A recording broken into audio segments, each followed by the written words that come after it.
All right, let's jump right in. Today, we're going to talk about one of the most common tools in all of medicine, the chest x-ray. But we're looking at it through a really fascinating lens, exploring this strange problem of why even an expert can look directly at something and somehow not see it at all. This quote from Heisenberg just nails it. It perfectly frames what we're talking about today. See, being an expert isn't about being perfect. It's about knowing exactly where you can go wrong, and then building systems to stop that from happening. And when it comes to reading x-rays, well, the potential for error is way higher than you'd probably think. That's right, the chest x-ray, or CXR as you'll hear in a hospital, it's an absolute cornerstone of modern medicine. But reading it correctly, it's part hard science and part, well, a perceptual puzzle. And the consequences of getting that puzzle wrong can be enormous, which really brings us to the core of what we're exploring. So what is this hidden problem exactly? A huge part of it actually starts with the sheer scale of it all, the overwhelming number of these images that get created every single day. I mean, we're talking millions upon millions of these taken daily, all around the globe. They're used for everything from pneumonia to lung cancer to just a simple broken rib. When you're operating at that kind of scale, even a tiny little error rate ends up affecting a massive number of people. So the real question becomes, why did these errors even happen?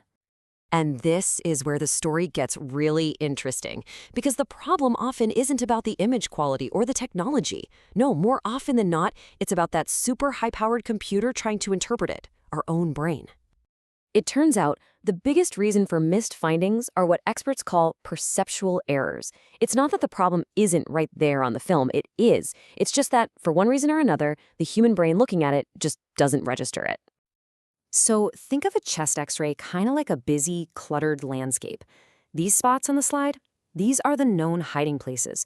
They're anatomical blind spots where other body parts like the heart, the ribs, or the spine can overlap and basically camouflage a dangerous nodule. An expert knows to double-check these areas, but man, it's still a huge challenge. This is such a fascinating quirk of our brains. It basically means you can physically look right at something. Your eyes can scan directly over it. But because your brain is focused on another task, it just filters it out completely. You know, it's like when you're looking everywhere for your keys and they're sitting right there on the counter in plain sight. And this number right here, it comes from a famous study that just shows this perfectly. Researchers did something pretty wild. They digitally inserted a picture of a gorilla into a set of scans and then asked radiologists to look for lung nodules.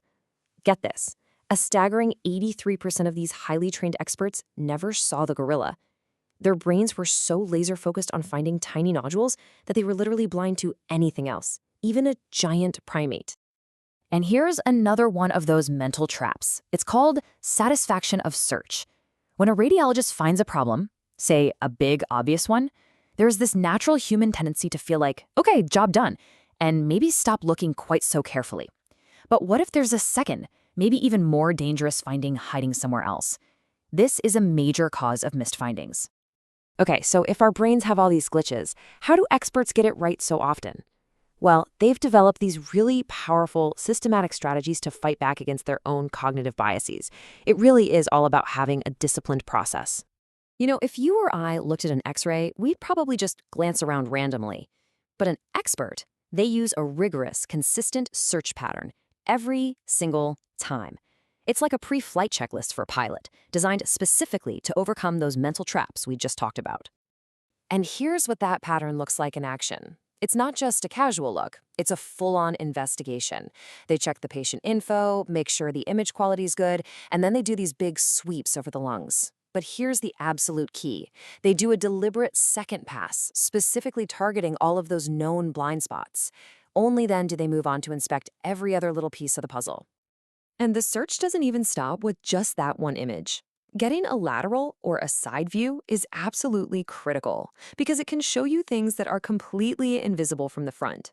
And maybe the best tool of all is comparing the new x-ray to a patient's old ones. It's like having a secret weapon. Subtle changes that have happened over time just pop right out at you. So for decades, this systematic human approach was really our best defense against making a mistake. But now, a powerful new ally is stepping into the reading room. So first we have some really clever software that just helps us humans see better. Take bone suppression, for example. The algorithm can literally create a second version of the X-ray with the ribs and collarbones digitally erased. This just clears up the view, letting you see the lung tissue behind them and revealing nodules that were perfectly hidden before. Okay, I want you to take a good look at this image. Somewhere in this chest x-ray, there's a small, potentially dangerous lung nodule. See if you can find it.